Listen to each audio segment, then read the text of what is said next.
Welcome to Don't Be Caged by Your Age, Lorraine Wiseman. I'm so happy you're here to share how you're shattering age-related expectations.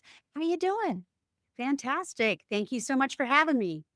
Well, please let listeners know how many years the world has been enjoying the gift of your presence and where do you hail from? I am 60 years old. I have earned every one of those 60 years and look forward to the decades ahead. I am in South Carolina, United States. I'm always curious before we dive into what's fueling your passion today to find out from my guests a little something, something from their background that they might want to highlight and share so that we can all get a flavor of where you've been. Do you have a story or two you'd like to share with listeners before we dive into the remarkable work you're doing today? Sure, I'd be happy to share. I mentioned the United States because I've had the pleasure of being the leader of seven different publicly traded companies in six countries. And I landed in South Carolina. And both my husband and I were empty nesters when I finished that tour of duty. And we fell in love with the South. So we now call the United States our home, became citizens a couple years back and voted for the first time. And I did come from Canada, by the way. That's where I originated. So I spent most of my life in business turnarounds. So all of those companies, six of the seven were for one parent, but specializing in turnarounds has been a great opportunity for me. Most of it was done in the nuclear industry. So I was a woman in a man's world. I was one of Okay. the only female executives running a company, and funny story in that space, somebody came up to me in my early years and said, "Lorraine, how does it feel to be a woman in leadership?" And I'm like, "A what now? What is it you're calling me?" Because if I'm honest with you, Andy, I didn't think of myself as anything but a leader and just another person that happened to be doing a job. And so I got this kind of tagline attached to me of this woman in leadership. And I thought, oh boy, that comes with some responsibility. So I got real passionate about helping other women succeed and reach their own potential. For that because, especially when you're in the C-suite and you're surrounded by male engineers, a lot of smarty pants, PhDs, and the fact that Right. you did turnaround work. I mean, Lorraine, that is the hardest thing to do is to go into to a company and help them with understanding the problems that need solving so they do a better job with their talent acquisition, with their processes and procedures and efficiencies, et cetera. And as a woman, because again, the bias can be there. Right. So I just think that's wonderful, and I love that you represent it as well Thank you. for other women. Yeah. It was a lot of fun. And you got to do it in so many different environments. I did most of it in Europe and the Americas, but I have traveled the world. The businesses that I led had global reach. So I've had the pleasure of working across Right. cultures around the world. So it's been it's been a true blessing, honestly. Well, and I love what's fueling your passion today. Please share with everyone what you're doing with the work and the platform that you're calling Leading the Wise Way and how you made that transition. Well, interesting because my passion, I must say, my passion, even in the turnaround space, has always been people. I was not a cut and slash sort of leader where, that's too easy to go in and just cut. So Right. my focus has really been on people and how can I help those people reach their potential? And even in spaces that they didn't even see themselves. So when I left the corporate world, I thought, well, how can I leverage and all this knowledge, all this experience that I've gained to help people? So I started coaching, and now I have more than 50 CEOs that I have the pleasure of working with across multiple companies and in cities, and really focusing on them and their potential and the potential of their people, helping them grow their people. But I can tell you if I transfer into this space on retirement, so part of this learning that I've come to with the coaching over the last 7 years, as well as the years in turnarounds, I watch a lot of people struggle, unfortunately struggle when it came to exiting their business or exiting their career jobs, as executives and Right. senior leaders. They I just watched them be bitter and sad and I couldn't understand it. I really couldn't understand it. So I was really encouraged. I'm a lifelong learner. I dig in. So I went back to school. I am in the final weeks of my dissertation for my PhD in psychology.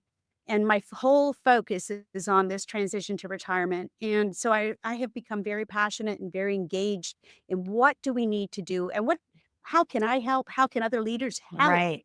people make Well, this transition? and the beauty of your background and your lived experiences, understanding that your passion is people, and that's what you brought to the decades of work in helping companies restructure for success and get turned around, is that you focused on the talent, focused on the people and what they could bring instead of saying, "Oh, we're just going to replace you." No, we're going to bring out what nobody has tapped into. So you already had that great understanding, but also you being a high performer yourself, Mhm. the C-suite personality is for real. Driver who wake up every day and want to get stuff done and make a difference, and that can become a hamster wheel. And when you're a high performer, you want to keep things going. You just don't want to be shackled to this level of work ethic that can be sometimes toxic, can be enabling in a way. Let's just tap in for just a second on how that happens when you're in the C-suite and you've been involved and you've been brought into meetings and everybody knows you and you've got that level of cachet, right? And respect. And all of a sudden, you leave that organization, that ship sails without you, that people are like, oh, good luck. We love you. Yay. But they don't call, they don't stay in touch. That ship has sailed. How does a high performer, someone who loves working, make that transition? Like, what did you see happen? And let's talk a little bit about the loneliness that can happen when you don't have the social connections built in anymore. Absolutely. And I can say to you, a hand on heart, I experienced this for myself when I left the corporate world in 2017. There was a period of 6 to 8 months as I started to make that final decision to start my own company or to go back to work, so to speak. There's this feeling, overwhelming feeling of loss. There's this overwhelming feeling of, oh my gosh, I'm nobody's president. I'm nobody's CEO. My husband doesn't need me. My kids don't need me. You and your identity is attached to everybody else, and it's not about you and who you are and what brings you joy. So that is what I think is a big part of the loneliness is that loss of personal identity. It's well, who am I without all of these things and all of these connections? And people have been surrounded by large numbers of people in the workplace, and have had many daily interactions, right? I don't care how old you are, Lorraine. It is so easy to over identify with what you're doing during the day, right? So, one difference between the US or the Americas and Europe, just a quick, interesting. When we introduce ourselves and people say, "Hey, tell me about yourself," what's the first thing we tell people? We tell people what we do, right? So, we tell people what we do. And when I lived in Europe, the first thing people told people was what they were passionate about. They didn't tell people about work, they told people about their passions. So, I think there's something to be said there. But, if you go back to the whole loneliness piece, your personal identity is attached to work, and we actually call that is a worker identity. And then that translates into a social identity. So you've got your who you are at work, and then your social identity really is about all of those different other connections that you're a part of, your family, your friends, your community that you're involved in. So we go from being surrounded by hundreds of people to nobody in a day. And so that becomes very, very difficult.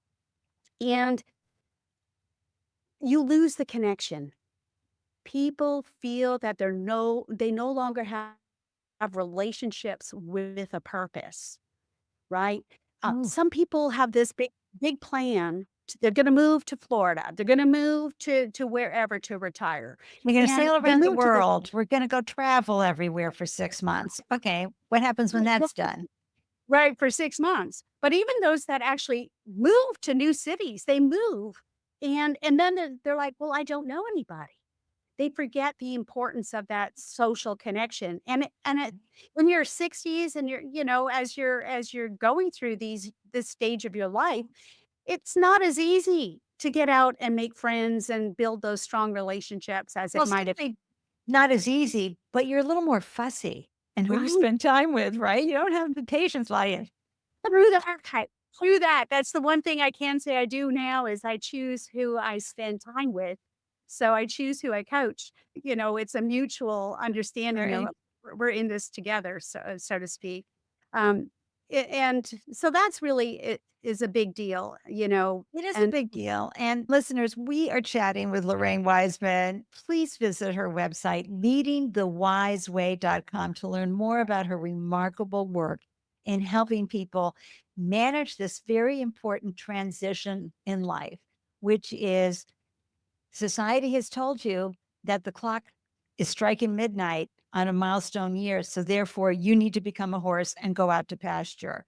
And 7 out of 9 pre retired folks, we know for a fact, do not want to retire. They right, may want to cut back on their hours, but they don't want to just stop what they're doing.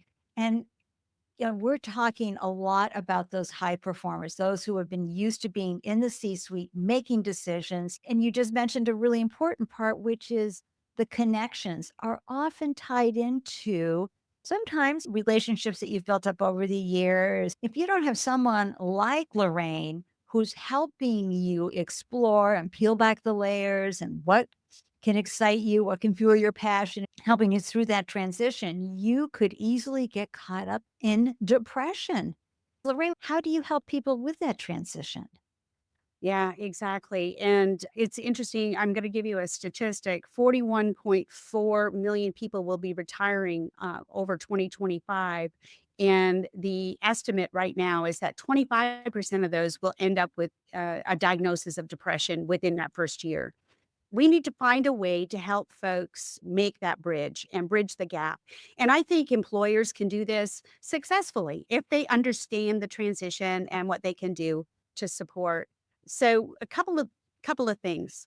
First of all, if you have the option of not doing it cold turkey, if you have the option of phasing into whatever the next phase looks like, please take it because that's the research that I'm doing, the people that I have interviewed who have struggled and then came out the other side successfully, those people, my preliminary results are showing that those that have done it gradually have been much more successful than those that just did it cold turkey and woke up one morning with nothing. Small little thing. This might sound like a small little thing, but it's really a big thing for those of us from the C-suite or senior leaders or anybody that's had to live by a calendar.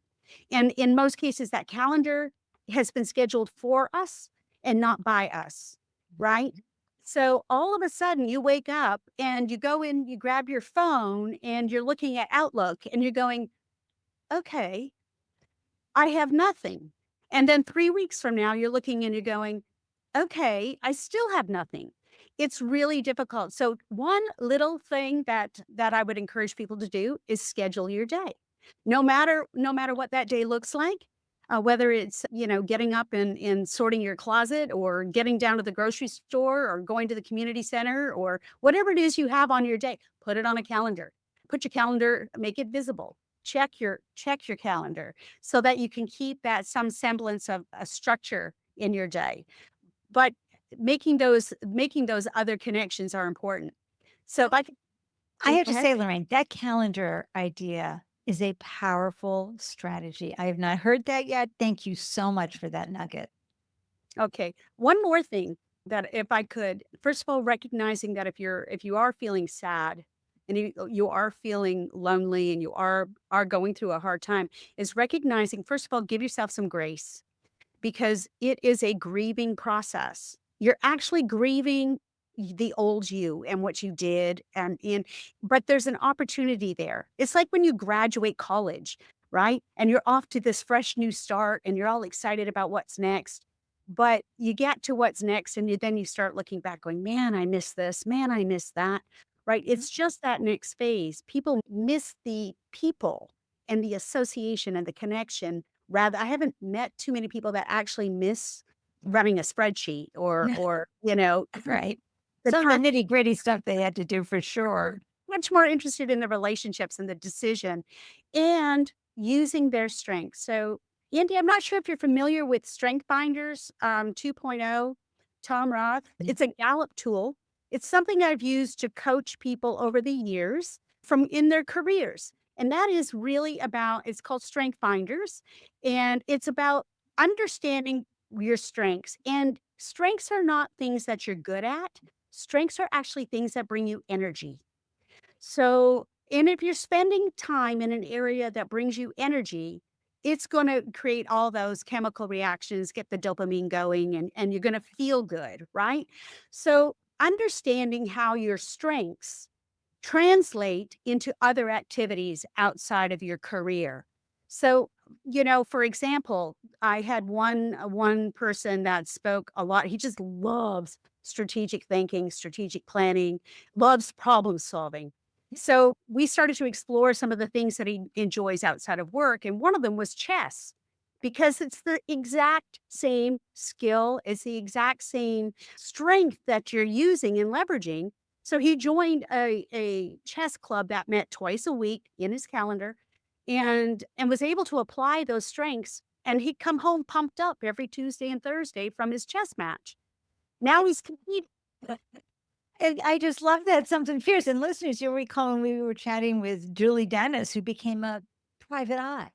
Oh, For that same reason, because she just loved problem solving, but she also liked the drama right. of all that, the dynamics of all the stuff going on, and, she could do a lot of it from home, from her desktop, but we need to take this time period, and this is what Lorraine's talking about, to decide, take our strengths, those core capabilities that we have that could be used and transferred to another way of being that would really light us up. Right. Versus how many times have we been told, "Oh, you are so good at flower arranging or landscaping or all these things." You're like, "Yeah, I might be good at it, but it does not light me up." Right. Right. And that's important because, people think that what they're good at is what they should be doing in retirement. Yeah. And that is not the case. What you're good at is something that you're good at, but you might not love it. I became an accountant at a young age and I absolutely hate accounting. Hate accounting. I did it for all the wrong reasons. So I'm really good at it, but But I don't want to spend 5 minutes at it. So understanding that your strength is just something that brings you energy and getting aware early on, I encourage people to track in their day, just be self-aware of what's getting you going. So what's bringing you energy today? What did I do today that pumped me up? And then translate that into, okay, what does that translate to outside of work? before you retire, did everybody hear that? Especially you 50 plus folks who tune into the podcast. Before you retire, start working with Lorraine so she can help prepare you for a nice closure to what you're doing now, and then a nice exploration period before you start your new beginning. It's finding your straight. Just because you're good at it doesn't mean it's Right. something that translates. You want to find something that you enjoy, keep track of it, and transfer it into something else. As you exit your career, how does that energy? How can you apply that to something different outside of work? Exactly. And it's not, turning a hobby into something you make a living at, because that could ruin a really good pastime. It's, really understanding that there's more to you than what you're doing right now. And, I've said it several times in this conversation, having someone like Lorraine who's able to see you through different eyes and go, well, I'm hearing you say this and that. I see you light up when you're talking about that. How can we enhance that? Right. So I'll give you another story. So I had this one gentleman that I was able to work with for 18 months ahead of his retirement. And this is somebody that works 7 days a week, had no real life outside of work. So we started to talk about his regrets. We started to talk about what are the things in your life that you wish, given your time back, you'd love a do-over. What would your do-over in life be? And he said, "Look, I would have spent more time with my kids."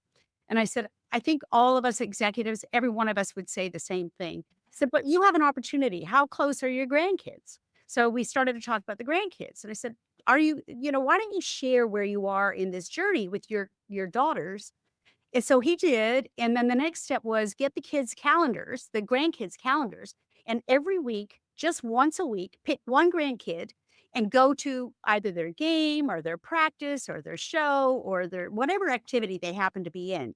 So he started reconnecting and reliving and recapturing what he missed in the lives of his own children through his grandchildren. And he loved golf, and his grandson loves golf. So now they have a golf outing every Friday. And it's just taking the time to think about it and do it with intention rather than, just letting it happen to you. That's a lovely story because also it benefits his Right. adult children Yeah. because he's probably driving the kids to wherever they want to go or taking the responsibility for them off her shoulders for a while. And that creates a bridge Mhm. for her to see how he is rebuilding these relationships. It might not have been with her, but with her children. And, that's just a fact of life sometimes. When we have these high performance roles where we are working so hard and so often, a lot of times the drivers behind that is because we came from lack of financial support. Or as an entrepreneur, as a four times founder, I can say it also can be very addicting when you're building a business. It can be a real distraction for other Yeah. things you need to work on. Let's talk a little bit about the loneliness too, because that's something also that people may not want to admit. And we Right. hear all the time longevity is about community. It's not what you're eating, it's not where you're living, and it's really a sense of connection. It doesn't have to be with a whole bunch of people, but you need to have some connection with community that gives you a sense of place and belonging. And when we have been getting that from where we work for decades, how do people find a way to combat the loneliness and find strategies that will help them find people who they feel like hanging out with? Right. So it is an interesting piece. First of all, recognizing that it is normal. I'm gonna answer it in a little bit of a different way. I did in my research, I found that one of the methods that people were looking at to combat the loneliness was to volunteer, to get out and volunteer their time.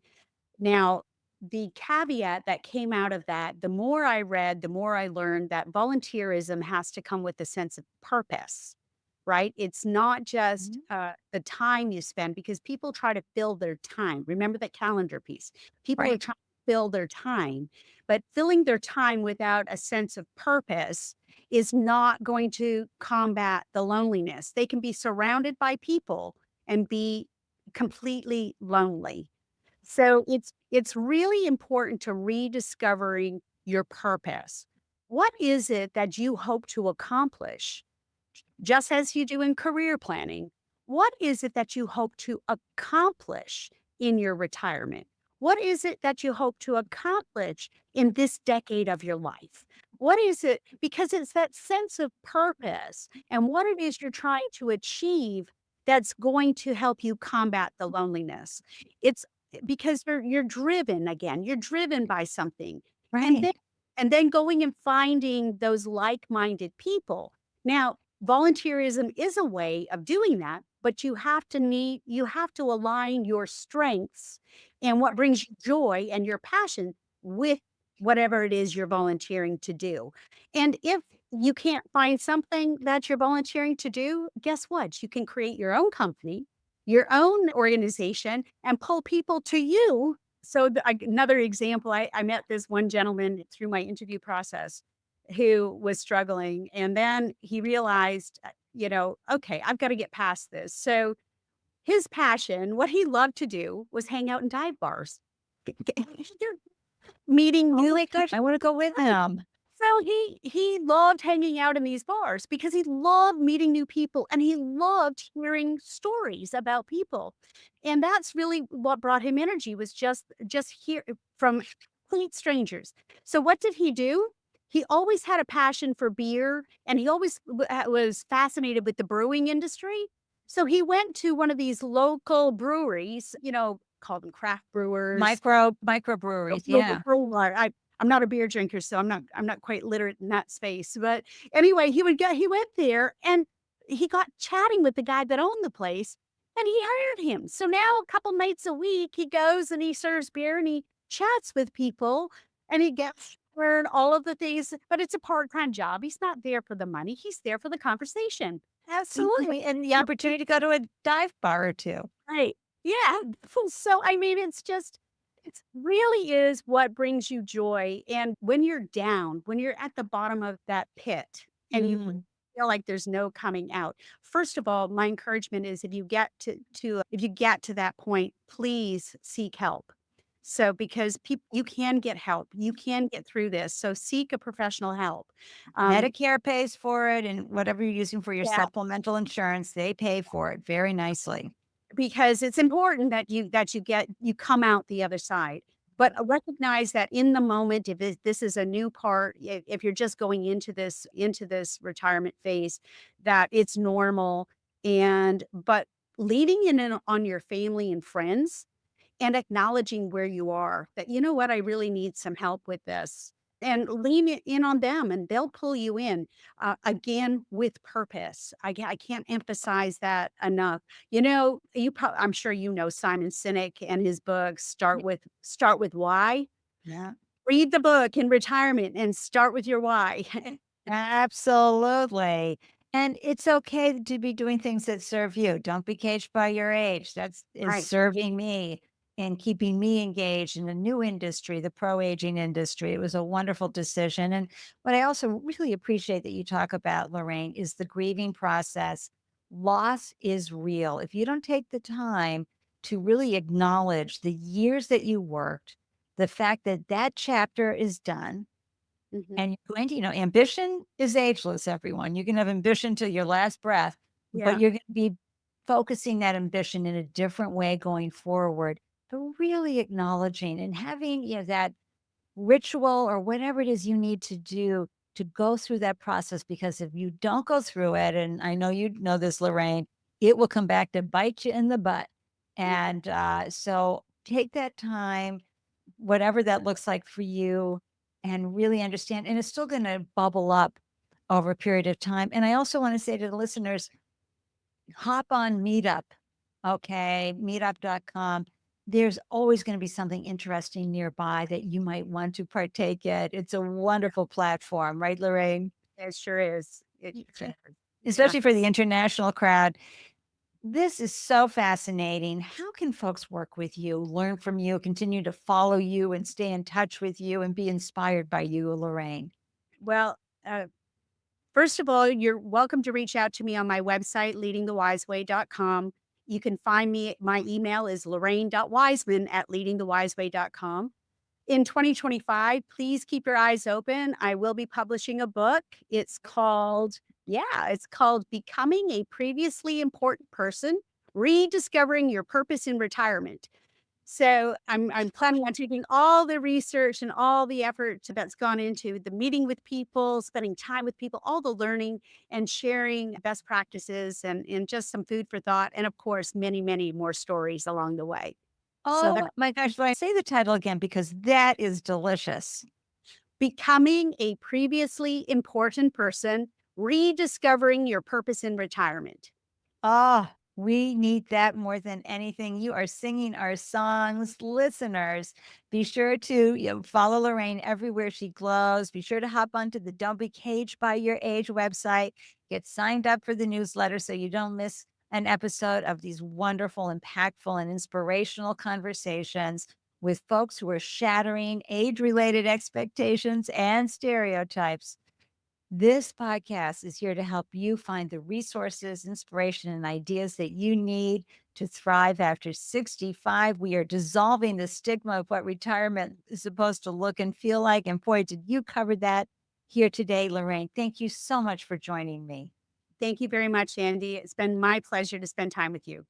Oh, great. And listeners, remember you have so much to give. Don't let those internalized ageist beliefs prevent you from pursuing new dreams and opportunities. Cheering wildly for you from Boston and wishing you a delicious day everywhere you glow. Thank you so much for tuning in. Cheers. Listeners, I'm so grateful you carved out time to tune in and grab the gems from this delicious conversation. Be sure to hop on over to Don't Be Caged by Your Age on LinkedIn or Instagram to share your thoughts about ageism and unretirement. Because in this space, your age doesn't define you, it refines you. If you are inspired by a story you hear, it would mean the world to me if you would subscribe, share, rate, and review the podcast. To receive an alert whenever a new show is posted, please join the Don't Be Caged by Your Age newsletter. Every month, you'll receive links to the podcast and helpful resources for creating possibilities for your unretirement days. Thank you for tuning in. I am so excited to hear how you found ways to thrive after 65. Waving from Boston, cheers.